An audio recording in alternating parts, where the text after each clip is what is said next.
a new era in which there will be prosperity for the people together with liberty for the people.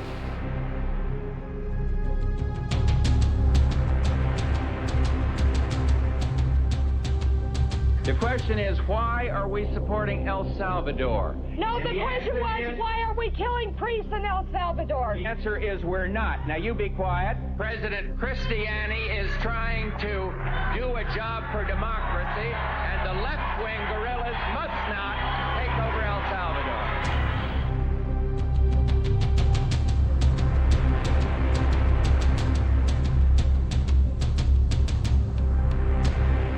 America will not impose our own style of government on the unwilling. Our goal instead is to help others find their own voice, attain their own freedom, and make their own way.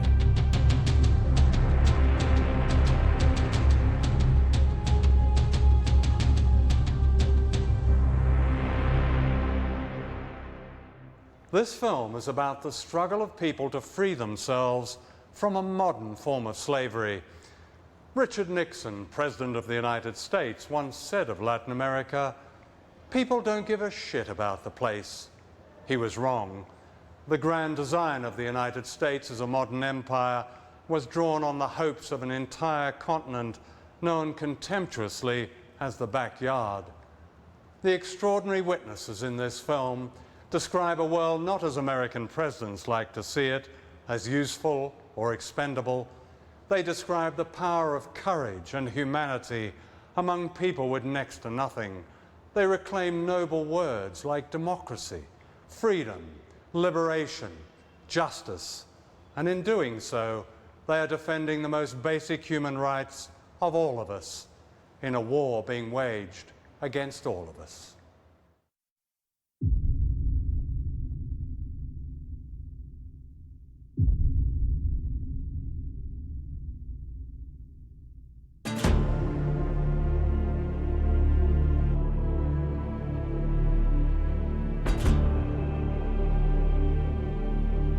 This is Caracas, capital of Venezuela, one of the richest countries in Latin America, thanks to huge deposits of oil.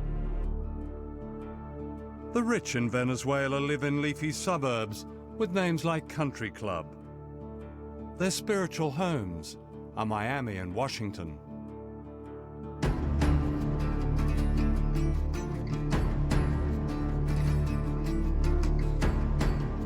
The majority live in what are known as barrios, on hillsides in breeze block houses that defy gravity.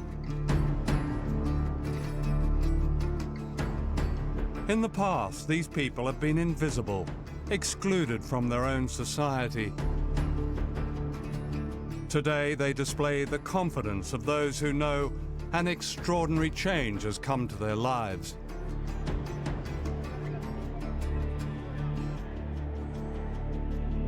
This is Hugo Chavez, President of Venezuela, the voice of the barrios. Chavez and his supporters have won 10 elections in 8 years.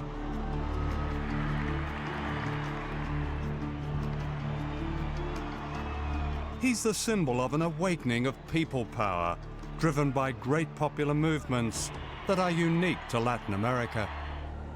Se acabó el caciquismo de aquellos caudillos adeptos, esa falsa democracia de las élites en Venezuela se acabó. It's no surprise that Chavez, with the help of an aggressive media coverage, has become a hate figure in the United States. Because what he represents is another way, and a threat to American domination.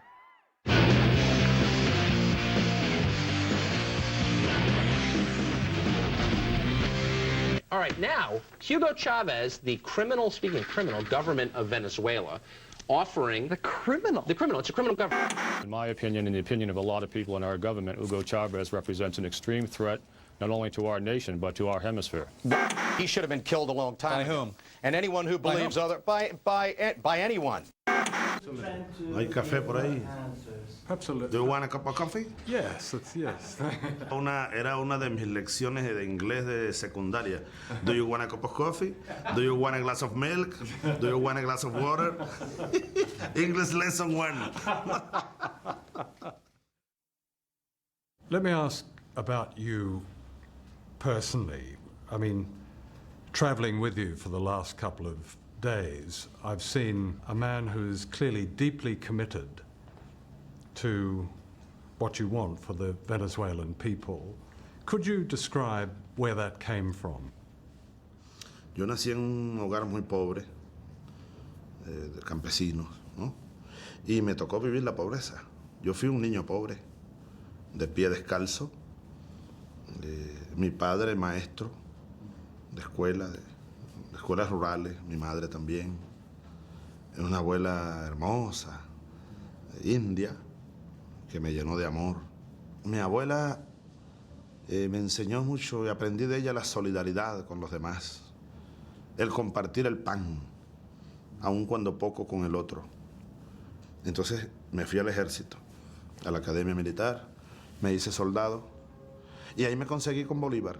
Empecé a dar cuenta de la verdad. Simon Bolivar is venerated in Latin America as the liberator from Spanish colonialism. Bolivar believed that freedom only came when people united against all invaders, no matter their disguise.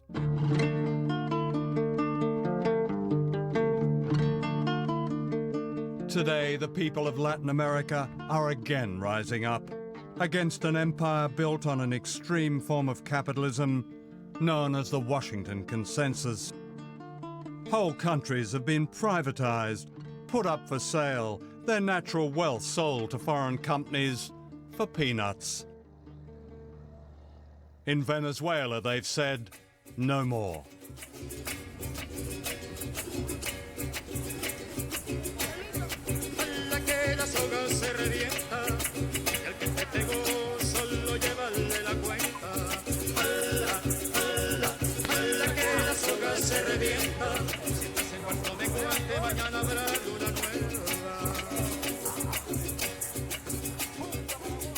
This is La Vega, a barrio of 1 million people. Mariela Machado has lived here most of her life.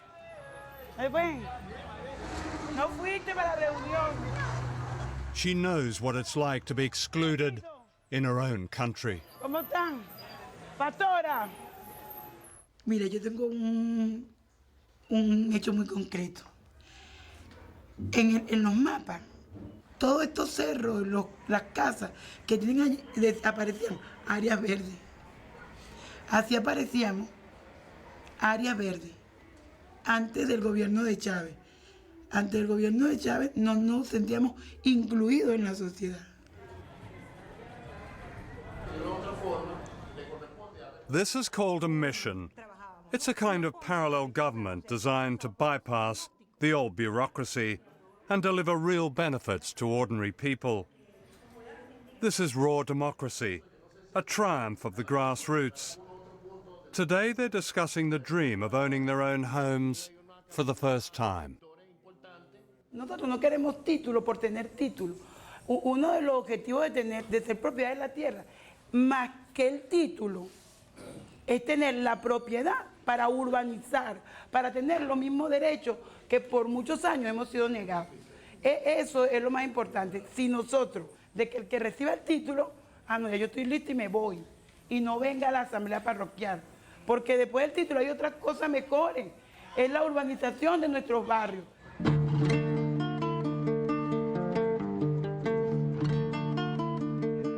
Soon after Chavez was elected in 1999, Venezuelans voted on a constitution, and this little blue book has become a bestseller ever since. This is one of a chain of supermarkets set up in the barrios, funded by the proceeds of oil. Here, prices are kept low, and on the back of every rice and soap powder packet are printed people's rights under the Constitution. Does it really mean something to you to see it there? No, claro, porque yo no sabía lo de que teníamos derechos como cualquier otro, pero Y en este que nos habla en el artículo número 23, ¿verdad? Que nos habla de la política nacional y legislación. Mira, todo eso es, esto por lo menos nosotros nos instruye. Democracia, lo dije hace un rato, delante de nuestro pueblo.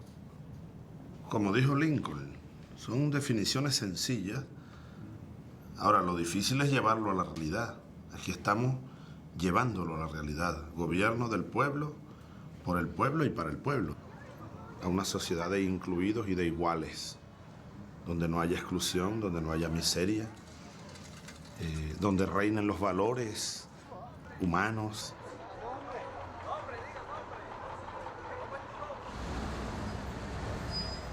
For some of his supporters, Chavez has not gone far enough. Familiar obstacles remain from the past, a stifling bureaucracy and widespread corruption. And although poverty has fallen dramatically in recent years, it's far from eradicated. When you drive in from the airport at Caracas, the one thing that shocks a first-time visitor are the barrios, the numbers of poor people. Why is it in Venezuela, which earns so many billions of dollars in oil money, that there still is this poverty in spite of all the changes you've made? ¿Que los pobres de Venezuela siguen siendo pobres? Sí. Yo siempre les digo, no queremos ser ricos. Nuestro objetivo no es la riqueza material. Es vivir dignamente, claro, salir de la pobreza y salir de la miseria sobre todo. Y vivir dignamente. Ese es el objetivo. No convertirnos en millonarios, el American Way of Life. No, esa es una imbecilidad. Eso te lo digo un poco porque el tema de la pobreza es un tema al que somos muy sensibles y es el que nos lleva la mayor parte de nuestra lucha de todos los días.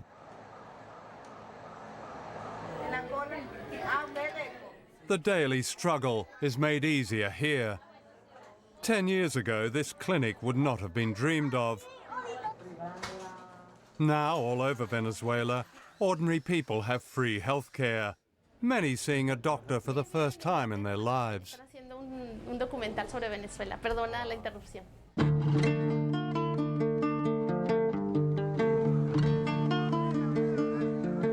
For the first time, children of the poorest have a full day at school and at least one hot meal a day.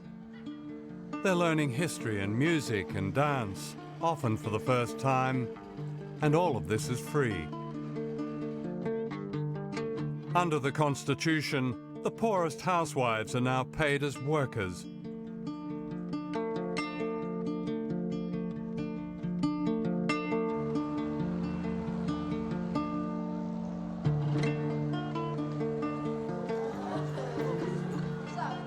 Desde el mismo nivel y vamos todos, nos preocupamos del compañero que... There is now close to full literacy thanks to classes like this, catering to those like Mavis Mendez, aged 95, now reading and writing for the first time.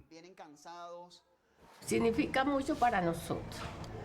Yo lo único que lamento es que no esté más joven para seguir aprendiendo mucho más. Porque nunca habíamos tenido un gobierno que se preocupara por la gente pobre, pues, o que nos enseñaran a leer, a escribir, nada de eso. Pienso que nunca es tarde para superarse uno.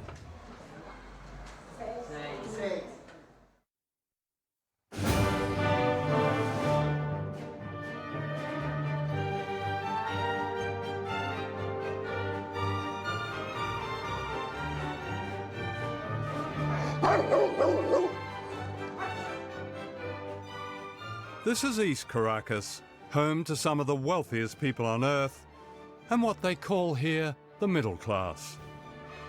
I dropped in on John Vink, who agreed to show me around his grand house. Wow, this is such a striking house. Thank you. My goodness. Thank you. Yes. You've been here long, have you? Yes, I did. This is the family home? My family home. We grew up here. John Vink has travelled the world, collecting objets d'art. Have you collected all the silverware and chandelier? Is that? Yes, that one I brought from Spain. Yeah. This is a collection of Delft blue. That's why I have them over there so they don't break. This is from Peru.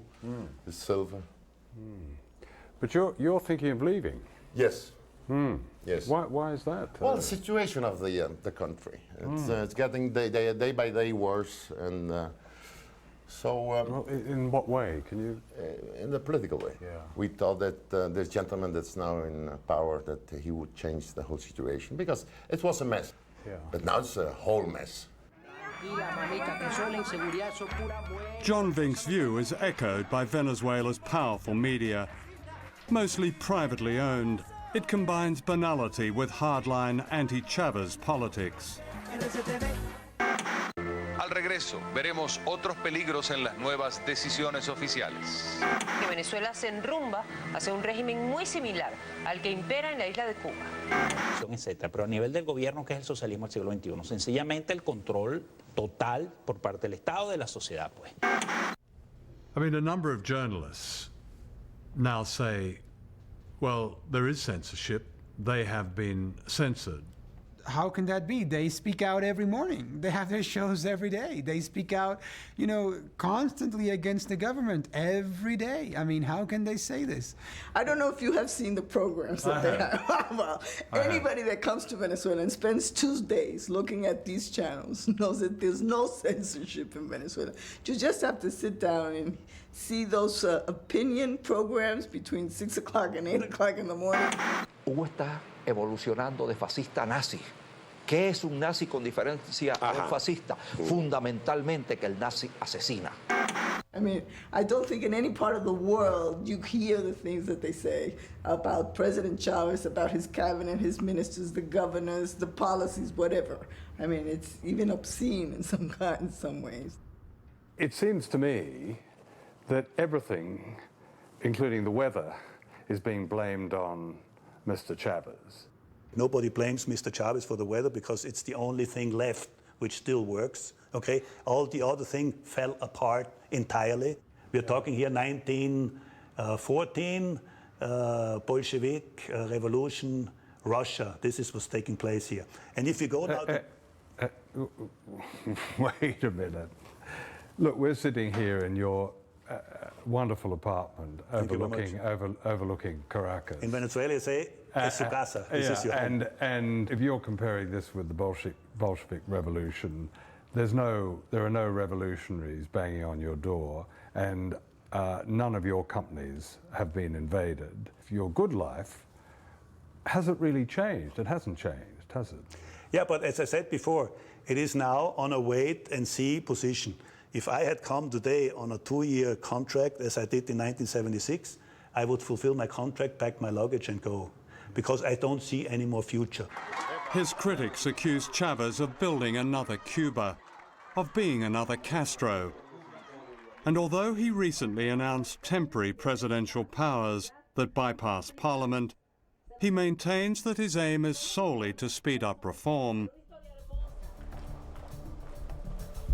The irony is that, unlike Cuba, capitalism has never had it better here.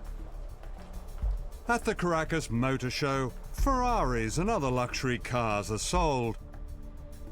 Smart restaurants and private golf courses and weekends in Miami are booming. What this class has lost is political power over a huge oil economy. I think Venezuela, because it is an oil economy, its middle and upper classes are very much biased towards the U.S. and the American way of life. In a way, they think they are cosmopolitan. They don't feel that they are from this country or that country. They belong to the world. They belong to this kind of privileged people of the world. Miami? Miami, New York, Paris. We adore Miami. Miami is our second home. We discovered Miami because Miami formerly was, it was a village. And we were so rich, we went to Miami and we bought houses, apartments, bungalows, boats, cars, everything we bought in Miami. We were the owners of Miami. And so we are very US-minded. In the old Venezuela, the United States played the part of a mafia godfather. The deal was simple. For supplying endless cheap oil, the Venezuelan rich kept a large slice of the profits. The election of Hugo Chavez ended the deal.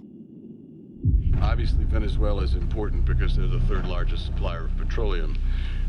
I would say that Mr. Chavez, and the State Department may say this, probably doesn't have the interests of the United States at heart. We have been concerned with some of the actions of Venezuelan President Chavez and his understanding of what a democratic system is all about. Te digo que tratamos aquí de evitar el choque con el imperio, pero era inevitable. Yo fui a Casablanca, le di la mano a Clinton, hasta por teléfono. How are you, Mr. Clinton? How are you, Mr. Chávez? Es decir, nosotros aquí tratamos lo imposible. Hacer una revolución sin chocar con el imperio, imposible.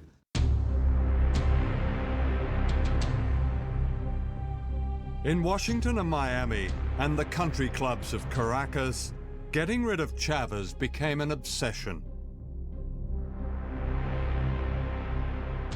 In early 2002, secret plans were laid by the Venezuelan opposition, with the media leading the attack.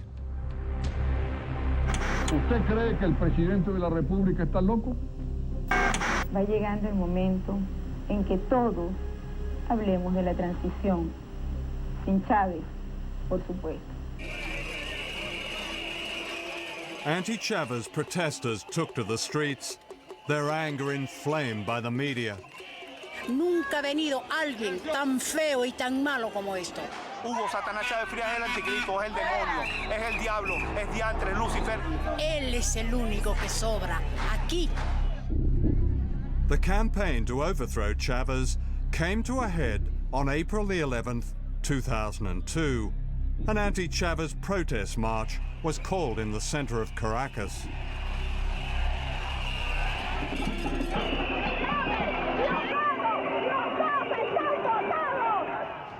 What they didn't know was that there were two marches that day.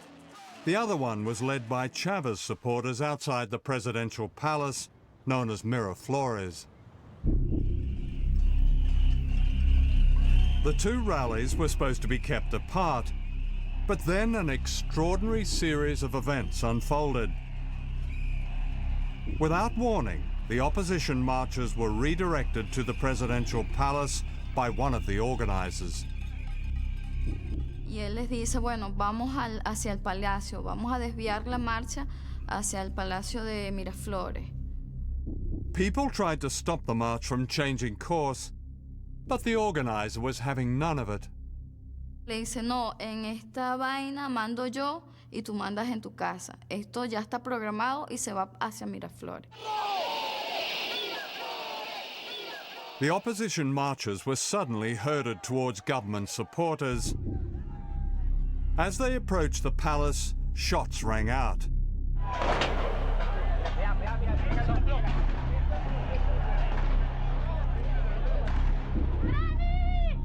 They were being fired upon by snipers who shot them one by one, many with a bullet to the head.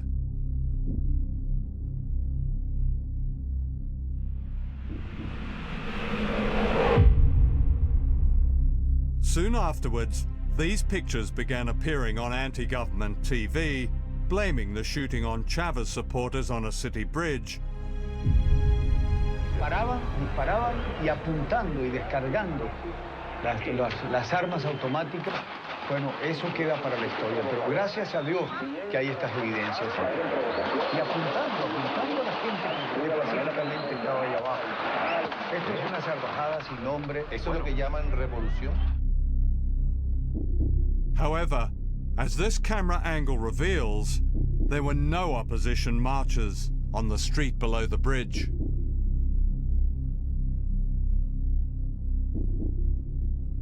What the TV pictures did not show was this. The people on the bridge are clearly trying to protect themselves, crouching down to avoid the bullets of unknown snipers above them and anti-Chavez police units below them. The people on the bridge were actually defending themselves. Entonces era como una zona de combate, de control, y que ellos actuaron bien planificado, estaba súper planificado todo eso. Within hours, these military chiefs appeared on television. They too blamed Chavez and his supporters for the killings. Venezolanos, el presidente de la República ha traicionado la confianza de su pueblo. Está masacrando a personas inocentes con francotiradores. Para este momento van 6 muertos y decenas de heridos en Caracas. Esto no lo podemos permitir. No podemos aceptar un tirano en la República de Venezuela. It was all a setup.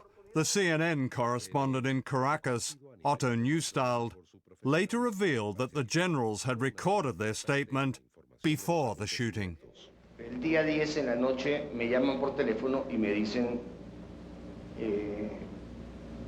la marcha se va hacia el Palacio de Miraflores, va a haber unos muertos y aparecen 20 militares de alto rango pronunciándose en contra del gobierno de Chávez y pidiendo la renuncia al presidente. En esa prueba ya se habla de muertos cuando todavía no había un solo muerto en la calle y todo sigue como estaba programado.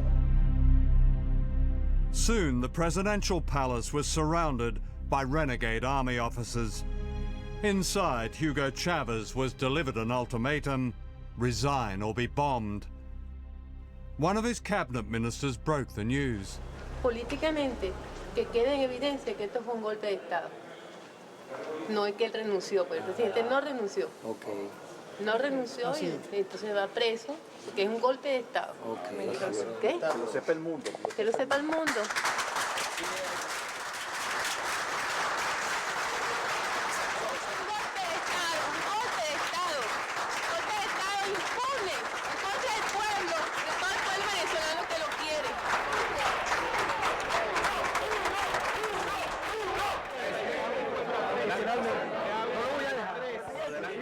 The plotters announced that Chavez had resigned. He hadn't. He was kidnapped.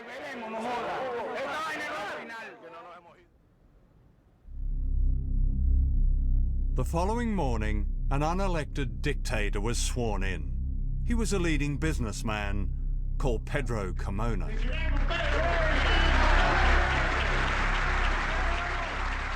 Eso hicieron una fiesta. Yo vi todo ese programa cuando ellos estaban en tu programa de televisor. Mire, mijo, usted no tiene idea cómo lloré. Como que si se habían muerto mis hijos y mi madre, que son la cosa más sagrada que tengo. En verlos a ellos, como decían, bueno, amaneció de nuevo en Venezuela. In one amazing proclamation, democracy was demolished, piece by piece.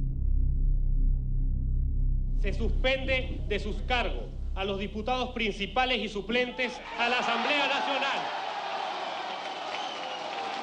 Se destituyen de sus cargos ilegítimamente ocupados al presidente y demás magistrados del Tribunal Supremo de Justicia.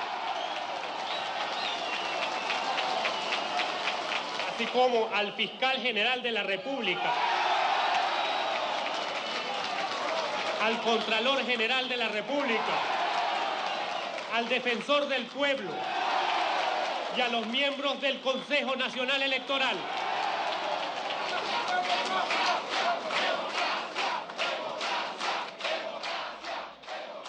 Usted no tiene idea de lo que ese decreto nos hizo. Fue tan fuerte la cuestión, lo que nosotros vivimos en ese momento, porque ya no veíamos al pasado, a la represión, a la lucha por todo. In the United States, the broadcast media carried the same pictures and the same story used to justify the coup. The Bush administration made it clear it is happy with the change in leadership in the country responsible for 15% of America's oil imports. Anthony Mason has our report. In the end, this is what triggered the overthrow of Hugo Chavez. Armed gangs loyal to the Venezuelan president firing on thousands of anti-government protesters. After 16 people were killed and hundreds wounded, last night soldiers surrounded the presidential palace. At the White House, the spokesman of President Bush rubber-stamped the story. Let me share with you the administration's thoughts about what's taking place in Venezuela. We know that the action encouraged by the Chavez government provoked this crisis. The Chavez government suppressed peaceful demonstrations, fired on unarmed, peaceful protesters, resulting in 10 killed and 100 wounded. That is what took place, and a transitional civilian government has been installed. Back in Venezuela, 3 years of modest democratic reform had been overturned. Afortunadamente tenemos una gran arma, que son los medios de comunicación. Si ustedes, el pueblo venezolano vio hoy, el ejército ni la Fuerza Armada hizo un disparo. Todo esto fue nuestras armas fueron los medios de comunicación. The plotters and their friends had everything to celebrate. Or so they thought.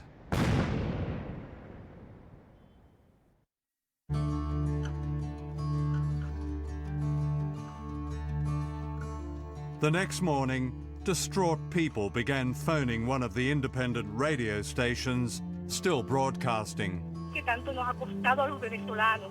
Me duele el alma por mi hijo, por mi hija, por los nietos, por toda esta juventud que va a quedar a la deriva de nuevo en las manos de los adecos y los popellanos corruptos que llevaron a este país al caos total, sin moral. Se fue la esperanza de un pueblo, se fue la Constitución, se fue la democracia, se fue la esperanza de los niños. But hope had not gone. The truth began to emerge that the resignation of Hugo Chavez had been faked. His wife, Maria, confirmed this in a call to the radio station. Me dijo, aún después de muerto, quiero que logres que los organismos internacionales le hagan una prueba de grafología a esa firma, si es que existe, porque yo nunca firmé eso. And the people in the barrios started to fight back. Down from the shanties they came to rescue their president. The farther you take my rights away, the faster I will run. You can deny me, you can decide to turn your face away. Esto es una dictadura, queremos a Chávez. Chávez es el presidente de Venezuela y el pueblo lo ama y lo vamos a defender. No matter, 'cause there's something inside so strong. I know that I can make it, though you're doing me wrong, so wrong. You thought that my pride was gone. Oh no, something inside so strong. Hundreds of thousands surrounded the palace, demanding the return of Chavez. Faced by such people power, the army turned. Es que, desde el punto de vista militar, toda la Fuerza Armada, el 98% de la Fuerza Armada en todo el país, ha reafirmado, ha reiterado su lealtad a la Constitución vigente en Venezuela, a la Constitución de la República Bolivariana de Venezuela.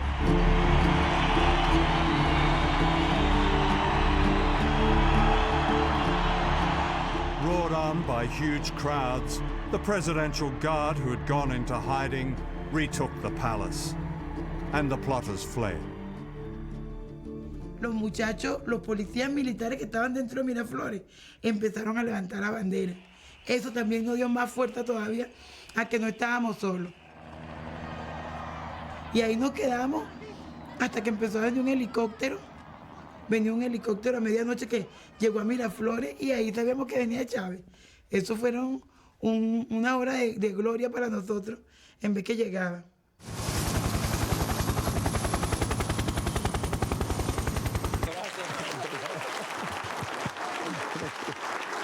Just 48 hours after being kidnapped, Chavez was back in power.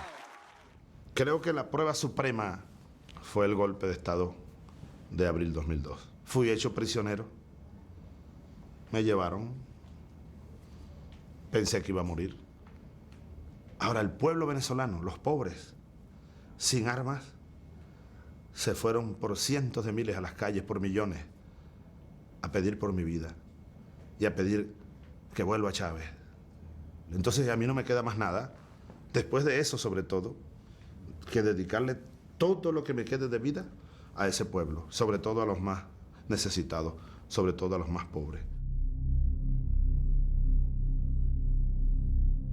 As ordinary Venezuelans celebrated the defense of their democracy, some of the leading plotters fled to Miami, and within days it was clear that Washington had cast its shadow over the failed coup. The Bush administration had gone along with the lies of the plotters. We know that the action encouraged by the Chavez government provoked this crisis. As these CIA documents show, it was fully warned and knew all about their conspiracy.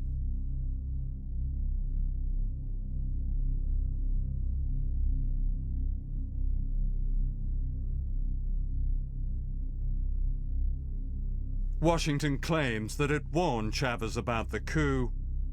This is denied by the Venezuelan government. Washington not only knew what was going on, it was backing and funding the coup indirectly. Documents recently released show that the Bush administration channeled millions of dollars to the Venezuelan opposition in the months leading up to the coup. The money was handed out by its principal aid agency, USAID, and an organization called the National Endowment for Democracy.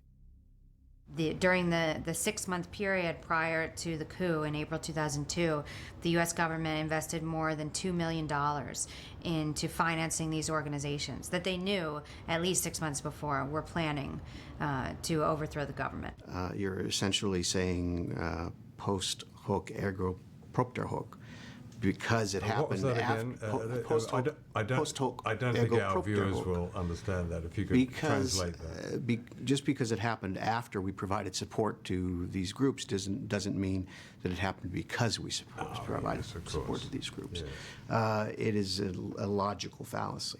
Right. We would be very open and transparent about what kind of support we provided through the National Endowment for Democracy and other institutions. In fact, the National Endowment for Democracy handed out money to groups whose leaders were given cabinet positions in the short-lived illegal regime. An official in Washington explained that this was merely part of President Bush's freedom agenda. But I want to just be very explicit about this because there is, I think it's very important and it's in the interest of fairness to understand that the United States did not support that coup. President Bush has promised to rid the world of evil and to lead the great mission to build free societies on every continent. To understand such an epic lie is to understand history, hidden history, suppressed history, history that explains why we in the West know a lot about the crimes of others, but almost nothing about our own. The missing word is empire. The existence of an American empire is rarely acknowledged, or it's smothered in displays of jingoism that celebrate war, and an arrogance that says no country has a right to go its own way unless that way coincides with the interests of the United States. For empires have nothing to do with freedom. They're vicious. They're about conquest and theft and control and secrets. Since 1945, the United States has attempted to overthrow 50 governments, many of them democracies. In the process, 30 countries have been attacked and bombed, causing the loss of countless lives. In my lifetime, the following countries in Latin America have been assaulted by the United States, directly and indirectly, their governments replaced by dictators and other pro-Washington leaders. One of the first to be attacked was Guatemala, one of the small countries of Central America, known dismissively as banana republics.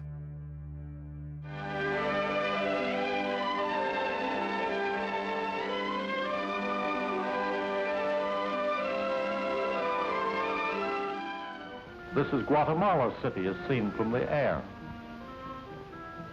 People who live in the city dress very much like the people in our own southern states. There are many churches, and people go to church regularly. They speak Spanish, of course, as most of them are of Spanish descent. In fact, most of the people of Guatemala are not of Spanish descent. They're indigenous Mayan people and very poor. In the 1950s, 2% of the population of Guatemala controlled the natural wealth in collusion with giant US corporations like the United Fruit Company, which dominated banana growing. On the board of United Fruit was John Foster Dulles, who happened to be US Secretary of State. His brother Alan happened to run the CIA. Both were Christian fundamentalists who regarded any opposition as the work of communism and the devil.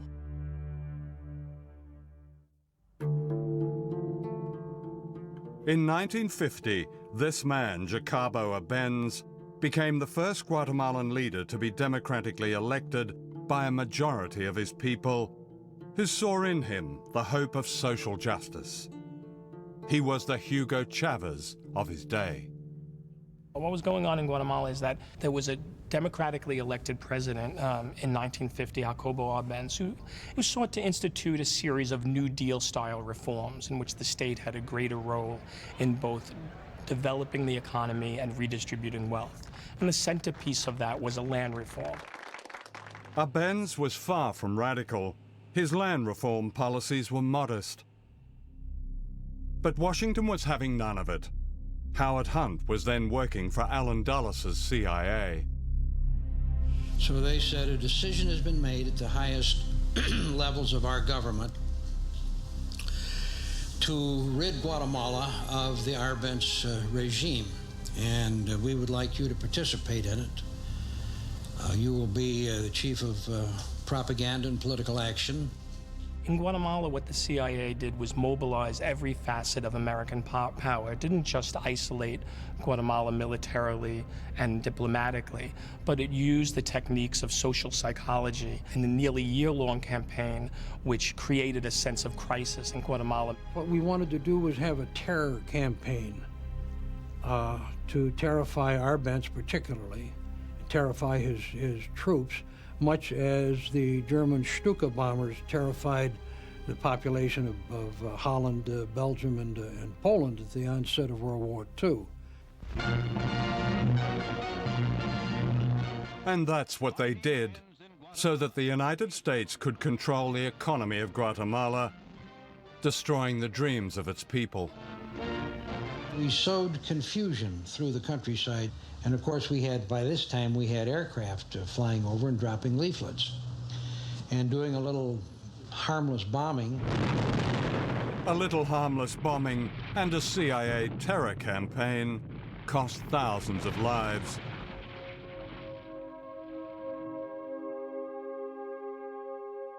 Arbenz, the Democrat now branded a communist, was humiliated, stripped naked, and photographed before being forced into exile.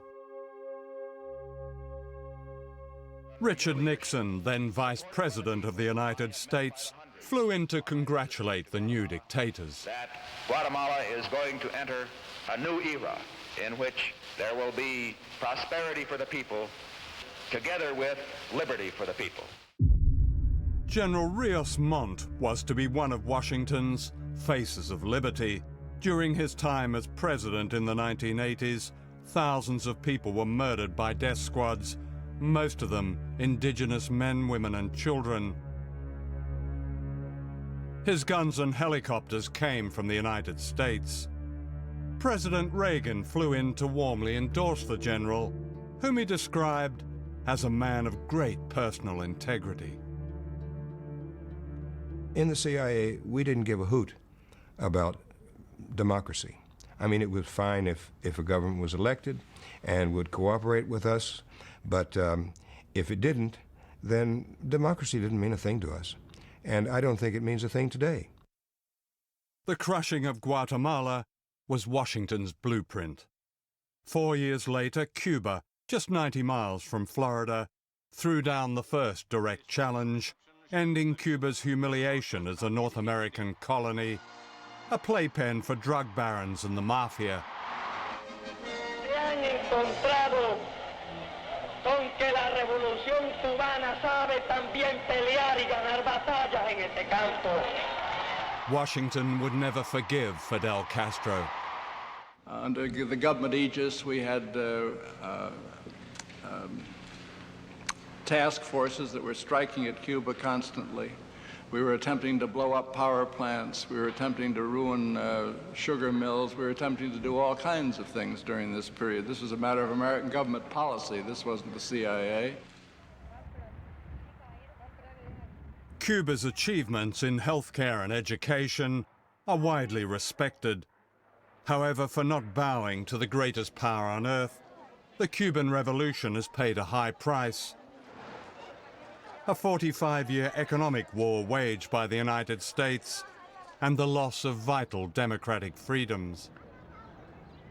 How dare you, 90 miles from my country, last 45 years with a different form of government?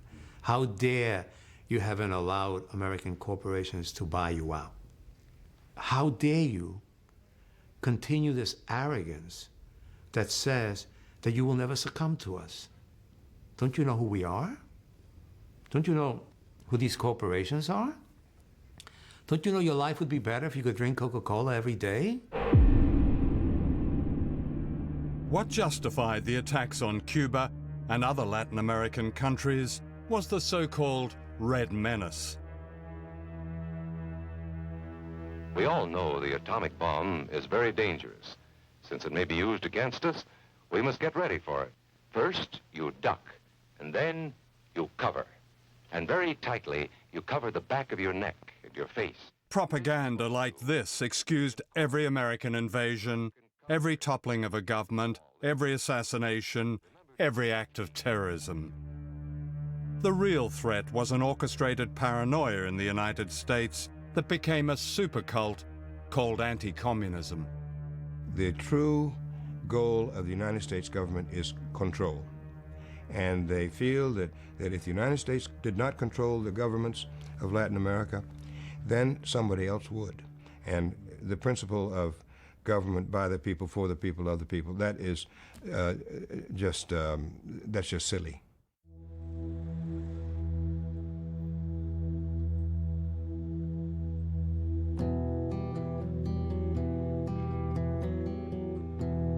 This is Santiago, the capital of Chile. In 1973, the National Stadium was turned into a concentration camp as a military coup, backed by the United States, overthrew the democratically elected government of Salvador Allende. The leader of the coup was a fascist, General Augusto Pinochet, who rounded up Allende's supporters and brought them here. A young medical student, Roberto Navarrete, was one of them. These changing rooms were used as what when you were imprisoned here? They were used as places where people were kept inside here, 50 or more. You can see that there was actually no room to move around here. Even all these places were full of people sleeping here, and there were no blankets or anything. Even some people actually slept here. There was very little room. When they started to torture you all, what did they do to you then? The techniques they used were beating you, especially in sort of places where it could become very painful, with a rubber truncheon, and especially the genitals and the soles of the feet, and the arms and various places.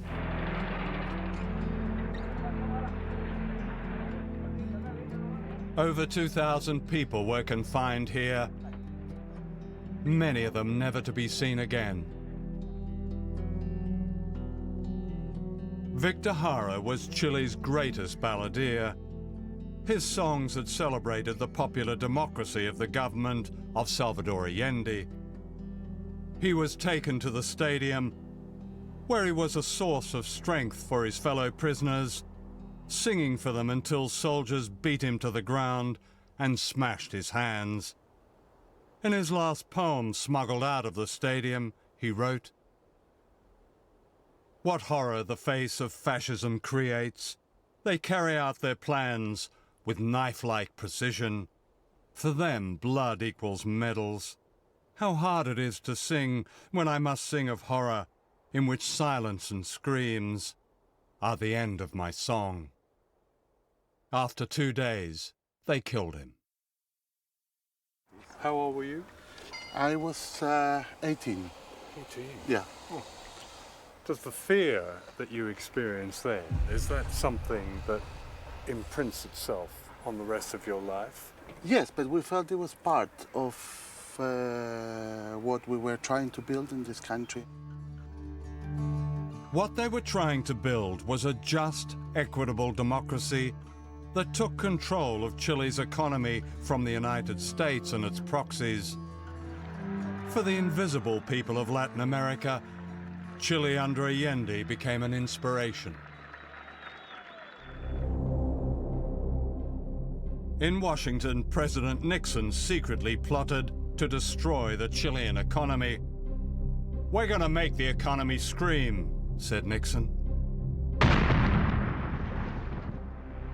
In Santiago, General Pinochet, America's man, sent in his British-made bombers against the presidential palace. It was September the 11th, 1973, a date that held an infamy and irony 28 years later. My wife and our children were at the house, and they had a marvelous view of these planes winging over and then dipping down and sending their bombs into the Moneda. From inside the palace, Allende refused to leave, true to his promise not to surrender the government for which the ordinary people of Chile had voted. He broadcast this last message, then he shot himself. Trabajadores de mi patria, tengo fe en Chile y su destino. Sigan ustedes sabiendo que mucho más temprano que tarde, de nuevo, abrirán las grandes alamedas por donde pase el hombre libre para construir una sociedad mejor. ¡Viva Chile! ¡Viva el pueblo! ¡Vivan los trabajadores!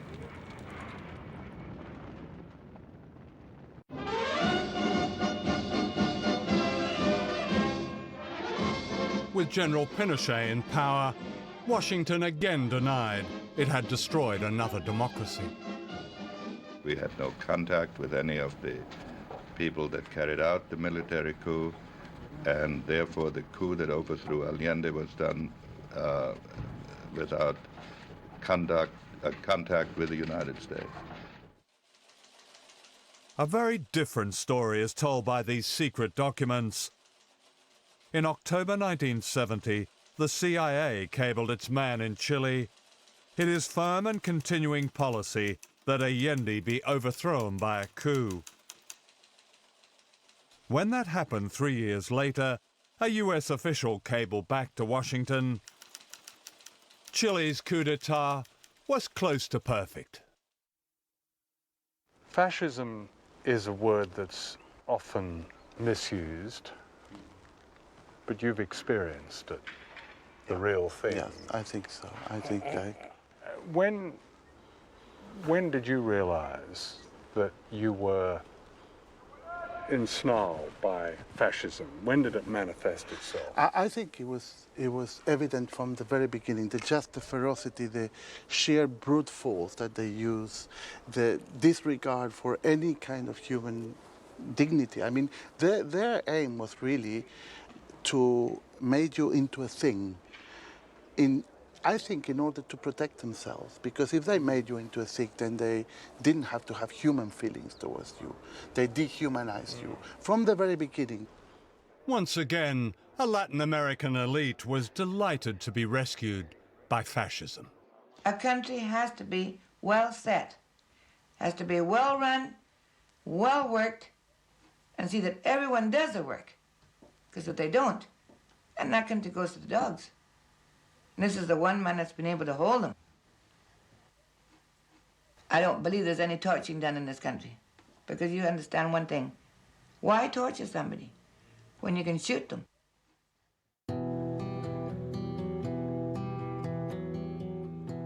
This is where they tortured and killed them. Villa Grimaldi was once a palatial home in a suburb of Santiago. Under Pinochet, it became a place of horror. Today, it's a memorial to its many victims. Sarah DeWitt, then a student activist, was a survivor. What was the date that you were arrested? Do you remember? Oh, yes. I was picked up on the 3rd of April, 1975, 7 o'clock, on the dot. So the junta had been in power for about 18 months. Yes. So when I realized, someone had put what I imagine it was a gun, in my back and said to me, don't make any noise, don't try to run because we will shoot you. You are coming with us. In a strange wooden tower like this, in spaces the size of a dog's kennel, people were tortured to death.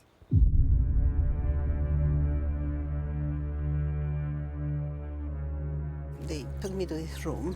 They were punching me, hitting me, grabbing my nipples, telling me that I was a whore. So they asked me to take off my clothes, and they tied me up. And then they started giving me electricity. Now, the electricity was all the time inside my vagina, in my breast, and then it was going round, round my body, my legs, my arms. And when they did that, they would stop asking me questions, and then touching me everywhere, and shouting, abusing, and then they would go, they continue with electricity.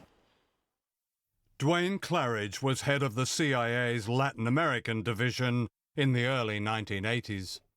Chile, the only reason it exists is because of Pinochet. At a huge human price. What human price? Give me a break. The thousands who were disappeared and murdered? Thousands? You count them. What thousands? Well, and I've don't seen... talk to me about truth commissions. I've seen their names in the cemetery in Santiago. Yeah, you're saying they're thousands. fakes? They aren't thousands. Well... There aren't thousands, sir.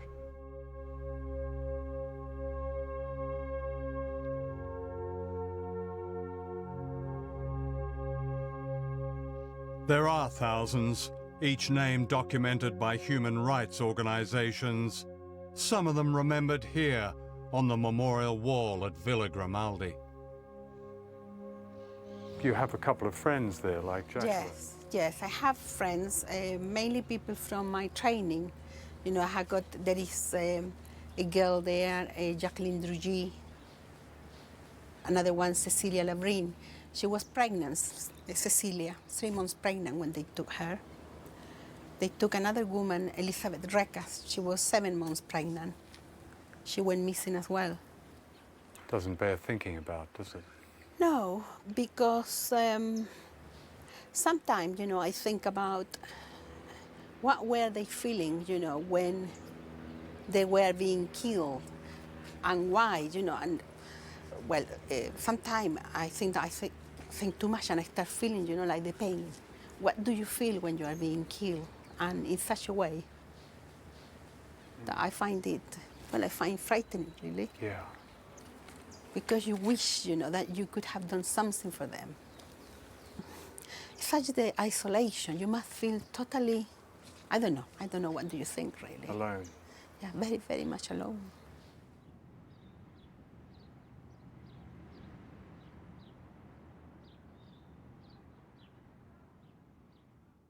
It was a period in which almost everybody in the present situation regards as a dark time, in which the CIA played a major role. That's right. They played a major role in overthrowing, what's his name?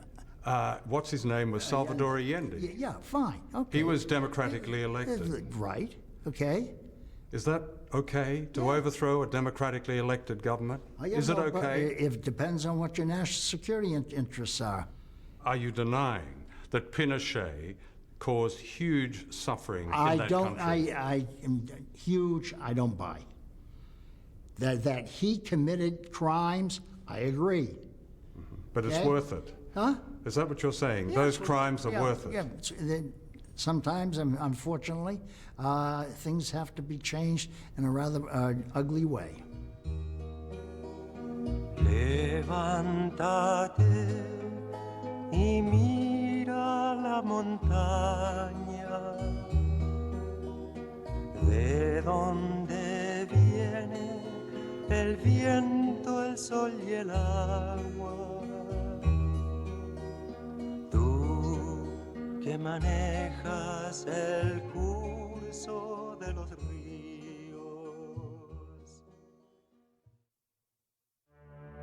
By the late 70s, most of Latin America was controlled by dictators, including those like Pinochet, who were openly fascist. All of them were backed, directly and indirectly, by the United States. They sent their henchmen to be trained here at the School of the Americas in Georgia. Officially, it was described as little more than a Boy Scout camp, teaching American values such as respect for human rights.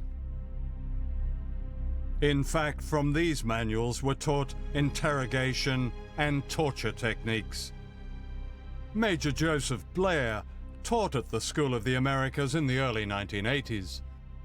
The doctrine that was taught was that if you want information, you use physical abuse, you use false imprisonment, you use threats to family members, you use virtually any method necessary to get what you want.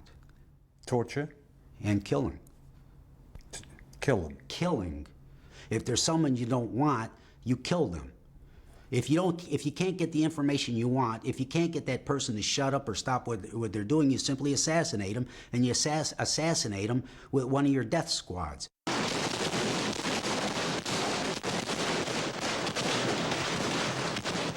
This is a death squad in action in El Salvador.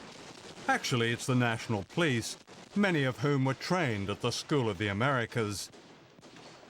Here on the steps of San Salvador Cathedral, they're gunning down mourners attending the funeral of Archbishop Romero, who was murdered as he said Mass on March the 23rd, 1980. This man, Robert d'Aubusson, gave the order to kill the Archbishop. Major d'Aubusson was Washington's dirty secret in El Salvador. He was trained at the School of the Americas. According to the Truth Commission and a whole swathe of human... well, come on, John. This is where we're going.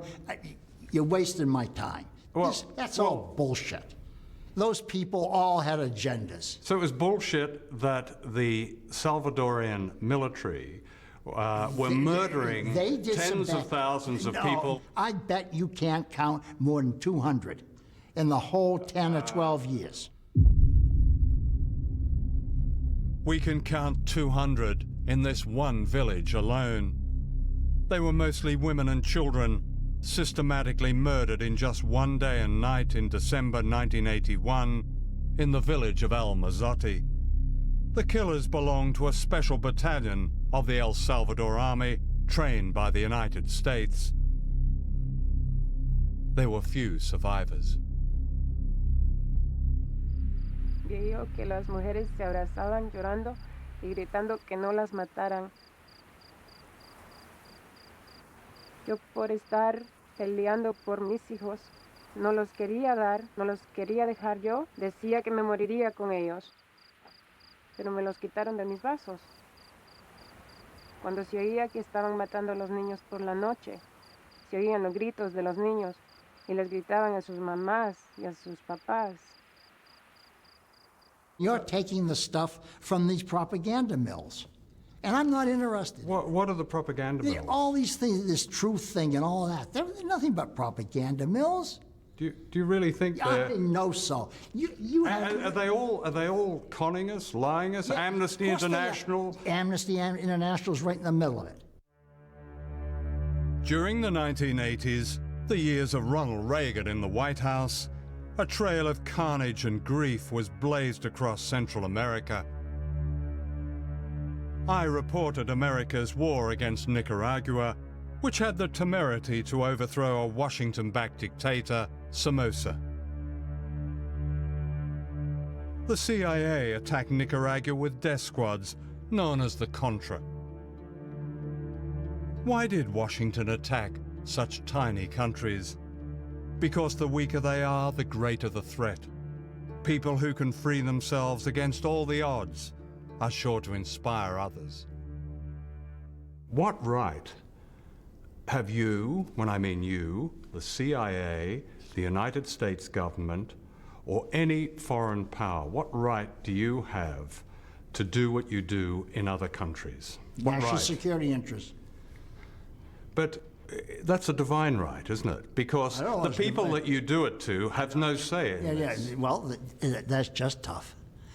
We are going to protect ourselves, and we're going to go on protecting ourselves because we end up protecting all of you. And let's not forget that. Right. Right? No, I won't. We'll intervene whenever we decide it's in our national security interest to intervene. And if you don't like it, lump it. Get used to it, world. We're not going to put up with nonsense. And if our interests are threatened, we're going to do it. In Guatemala, the United Nations described the Washington-backed campaign against the Mayan people as genocide. An American Roman Catholic nun, Sister Diana Ortiz, experienced this at first hand as a missionary. In 1989, after speaking out about the brutal treatment of the indigenous people, she was kidnapped. In 1989, November 2nd, I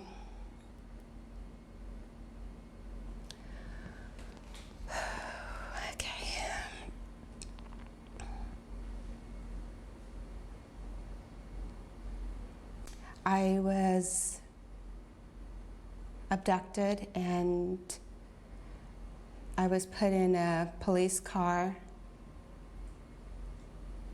blindfolded and taken to a military installation in Guatemala City, known as the Polytechnica, which still exists today.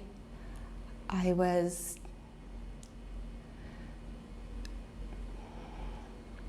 taken to a basement, and I still remember to this day, upon entering the building, the clandestine prison,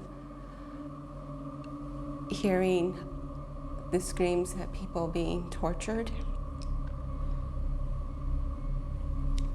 Can we stop? For 24 hours, she was tortured and gang raped. During her ordeal, she identified the leader of the gang as a fellow citizen of the United States. I came out a totally different person, but also with new eyes and more attuned to the hurting, the brokenness, the oppression, the deceit of my government. I've heard people say that what happened in Abu Ghraib is an isolated incident. And I have to just shake my head and say, you know, are we on the same planet? You know, aren't you aware of our history? You know, isn't history taught in the classroom about, you know, the role of the US government in human rights violations? By the late 1980s, Washington's policy changed. Dictators like Pinochet were seen as an unnecessary embarrassment. A new and innovative way of controlling nations was launched. Good morning and welcome. It's good to have you all here to help celebrate the launching of a program with a vision and a noble purpose. The National Endowment for Democracy is, just as we've been told, more than bipartisan. The establishment of the National Endowment goes right to the heart of America's faith in democratic ideals and institutions. It offers hope to people everywhere. Like any new brand, it had a snappy name: democracy. It was largely fake, an illusion of marketing and spin. This brand of democracy meant that whoever you voted for, the policies would be broadly the same, and your country's economy would be in step with the United States. Washington would be your closest friend, or else. In the 1990s, these democracies in name replaced dictatorships in Latin America, with Chile providing the model.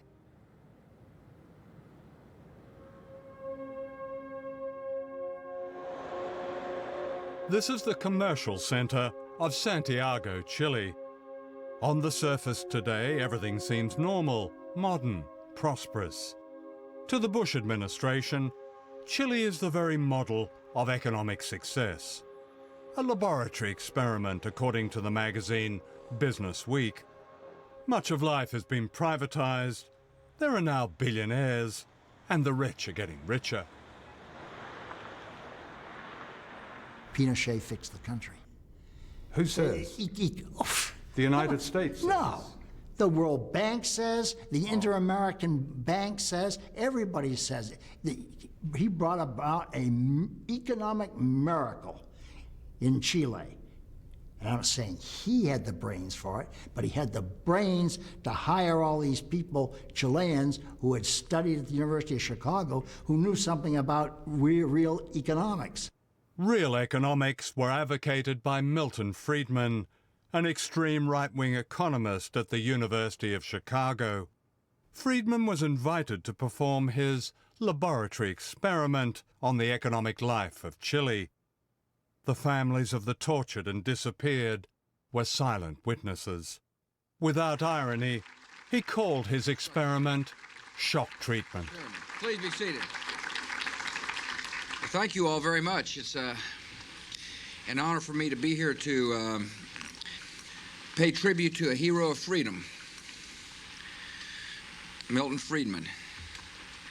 He has used a brilliant mind to advance a moral vision.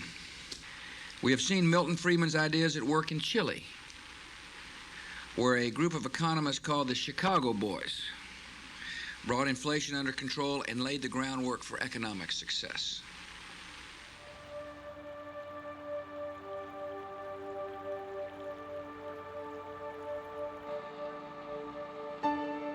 This is the other side of the economic miracle. Chile today is a deeply unequal society.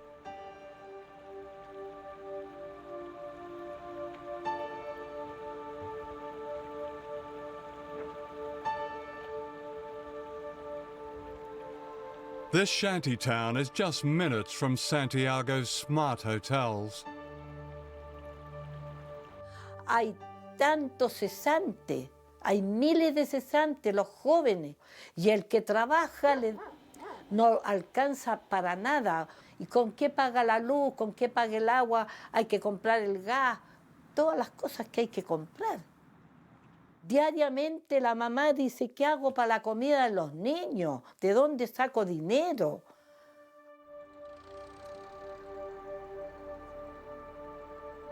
We found this couple living and freezing in the shantytown. They're homeless and have a week-old baby. Si usted puede describir un poco cómo es vivir en estas condiciones. Para empezar, el frío en la noche. Difícil. El frío en la noche es súper difícil. Por mi guagua tuvimos que prender la cocina. ¿Cuánta gente en Chile vive de esta manera? En realidad, yo creo que mucha gente. Y en peores condiciones que nosotros. Pero hay gente que no simplemente no recibe ayuda porque no nomás, porque no hay ayudas para... ¿A dónde se van a ir entonces? A la calle. Vamos a dormir en la calle otra vez. Pues, ya hemos dormido en la calle.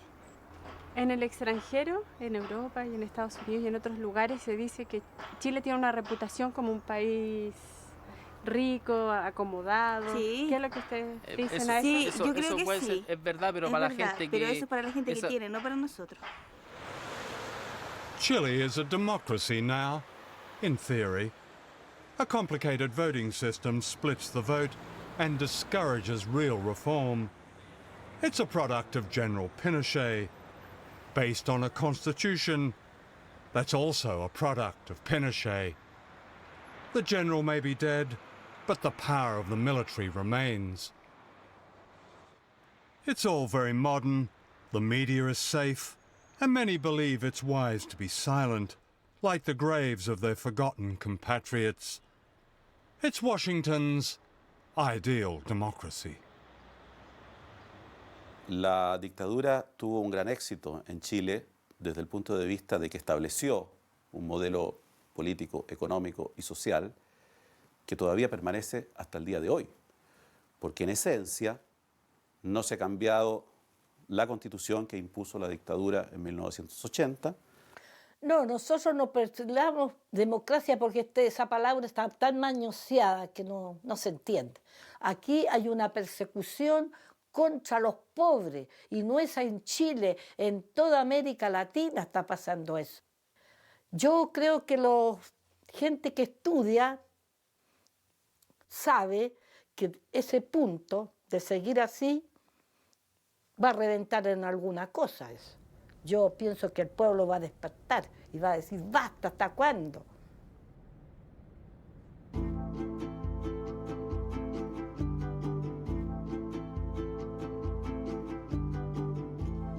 This is Bolivia, another laboratory experiment. The majority of the population of this spectacular, brutalized country high in the Andes have also been invisible until recently.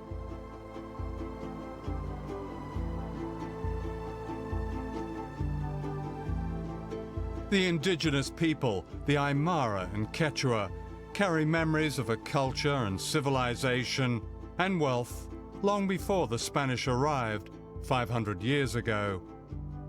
They remember how a single hill of silver underwrote the entire Spanish Empire, while they became the poorest.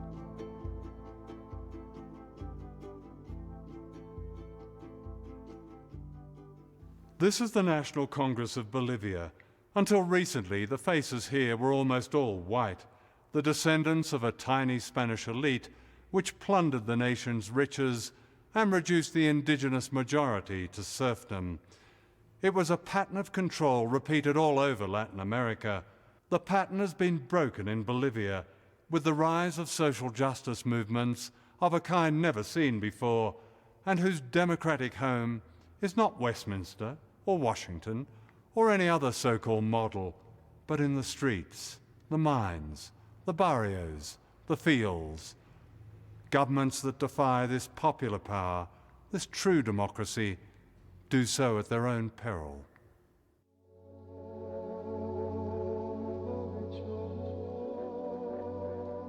This is El Alto, the highest city on earth, and perhaps the poorest.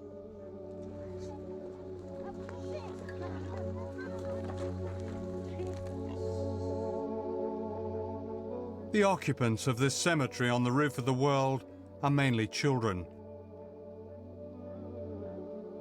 Protected, they say, by the sacred mountain Illimani, El Alto overlooks Bolivia's capital, La Paz.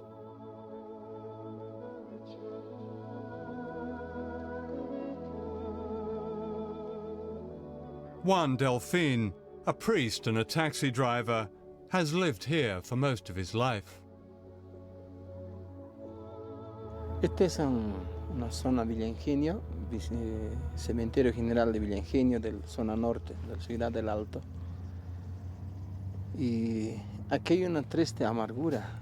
Hay de todo tipo que están nuestros hermanos, nuestros niños, nuestras hijas, nuestros abuelos y abuelas muertos que están simplemente enterrados. Vemos lo que está, ¿no? Hay incluso una familia, se envenenó toda la familia por falta de trabajo, por falta de economía.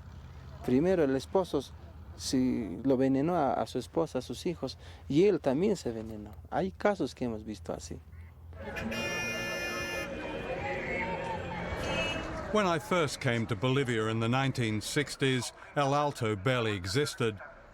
The million people living here are peasants run off their land and miners made redundant by policies similar to those imposed in Chile. Infrastructure that didn't make a quick buck was privatized. The message was clear: sell it, strip it, or scrap it. The indigenous people were scrapped. ¿Por qué? Nos preguntamos. Si yo era rico, si soy boliviano rico y nacido, pero ¿por qué estoy pidiendo la limosna? ¿Por qué? Si teníamos mar por un lado, ¿no? Si teníamos plata, oro, todo teníamos. Entonces, ¿por qué seguimos sufriendo? And yet the people here have held together.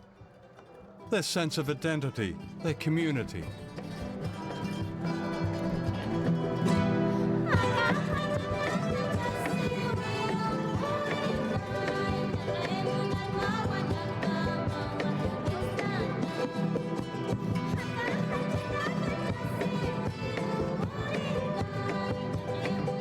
In the year 2000, the people of Bolivia's second city, Cochabamba, fought an epic struggle to win back their most basic resource, water, from a foreign consortium dominated by the American corporation Bechtel. And they won.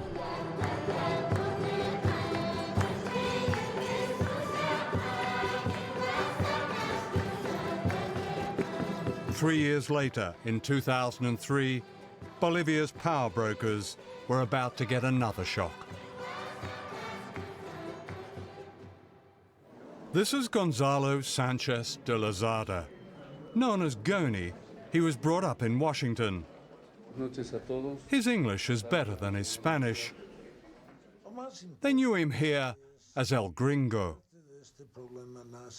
Yo lo veía un gordo sentado en una silla de ruedas, que es de oro, ¿no? Y soberbio. Entonces yo pienso que él era soberbio, tal vez por el poder que tenía, ¿no? Que era su riqueza. When Goni was elected president of Bolivia in 2003, he backed a law that amounted to a fire sale of the country's resources. Almost everything was up for grabs, including Latin America's second biggest gas reserves. De un de repente sabemos que tenemos gas y se está vendiendo al otro extranjero y tiene que ir a Estados Unidos, tan grandes, y mientras yo me estoy cocinando con leña. Entonces empieza la guerra desde ahí. Y bloqueamos, manifestamos y paro hasta que nos responda. The people of El Alto fought back, blocking the roads leading into La Paz.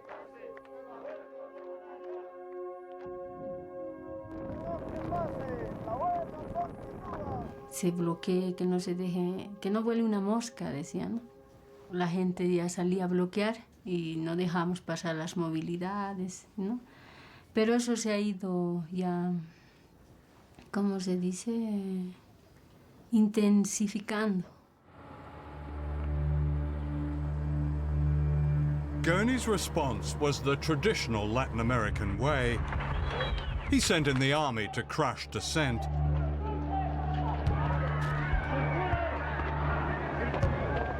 Scores were shot dead.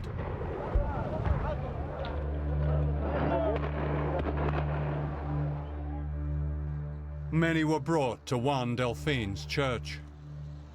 Las mesas han hecho así, y estaba aquí las mesas, y estaba aquí los cadáveres estaban aquí, entonces, y aquí es lo que incluso a los muertos hasta con clavos le sacaron las balas le sacaron, le tiraron a otro lado, y era triste el ver aquí. Todo está miseria.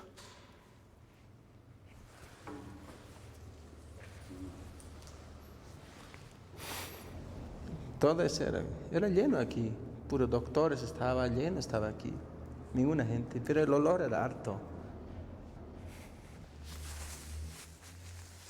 Y como quedaron huérfanos los ojos lloraban ahí, gritaban ahí, papá, papá, papá. Tens of thousands of people poured down into La Paz, like the people of Venezuela's barrios demanding the return of their president. They demanded their country back. If the rich and powerful of Latin America had a nightmare, this was it. De pronto se sabía que el Gonde iba a renunciar. Peor con eso. Hemos agarrado como si fuera algo, un ánimo para que él se vaya.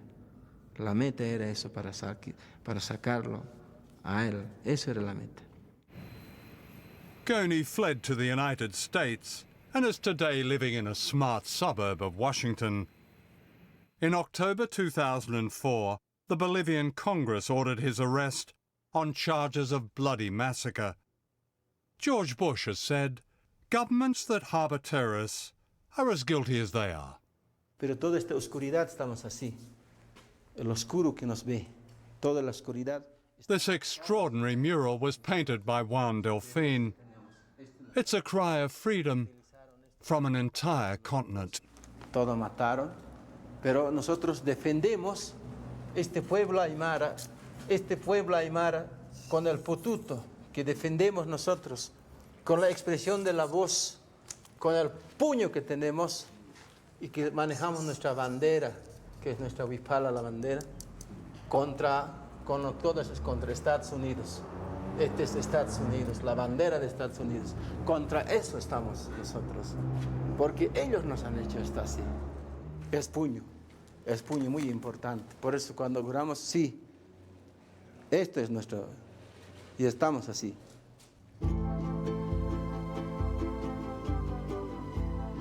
In 2005, the people of Bolivia took an historic step.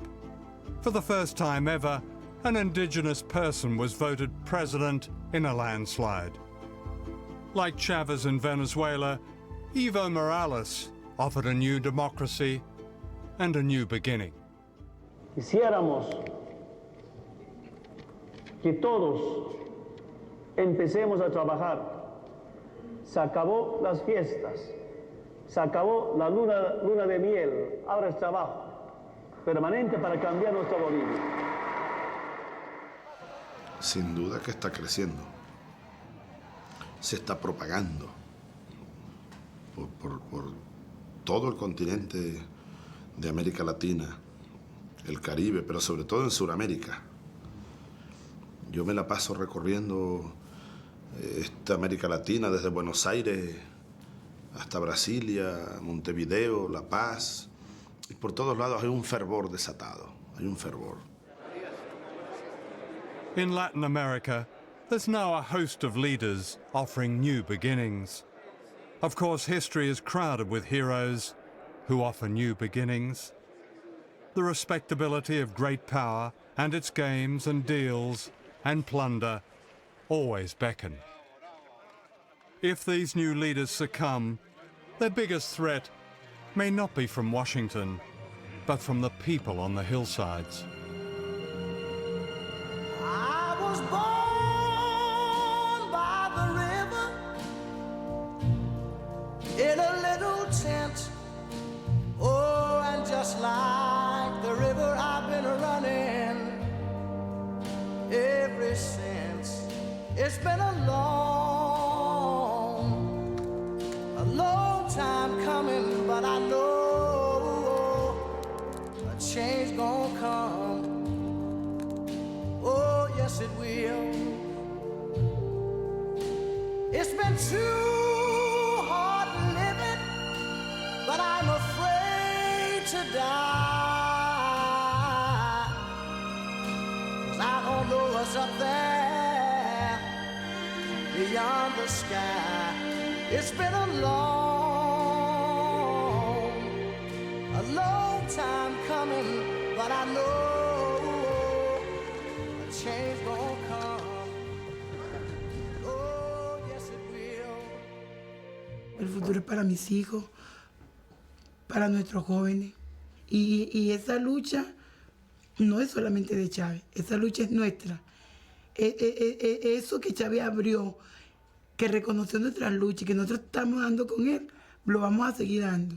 O sea, la lucha del imperio no es con Chávez, es con nosotros. Llegó la hora del gran despertar. Y creo que Víctor Hugo, terminemos por ahí, yo soy muy victorugiano. Víctor Hugo escribió aquello: no hay nada tan poderoso como la idea cuya época ha llegado.